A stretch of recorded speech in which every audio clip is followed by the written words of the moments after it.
I think the main takeaway is that we need to be focusing more on solutions.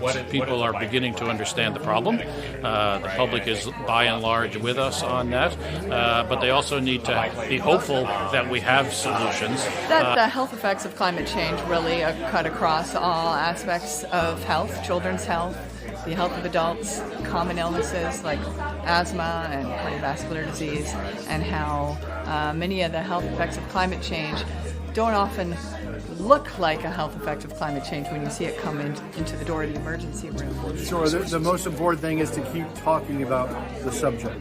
Continue to bring it up, show where the impacts are.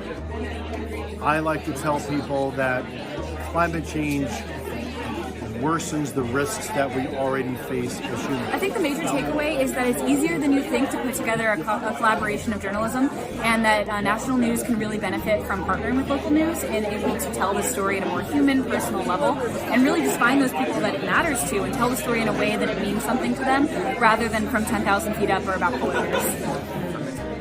Do more climate reporting and think about climate change as a story for every beat. Not just a science and environment story, but a story about people, about our food, our water, our energy, everything we care about, our way of life.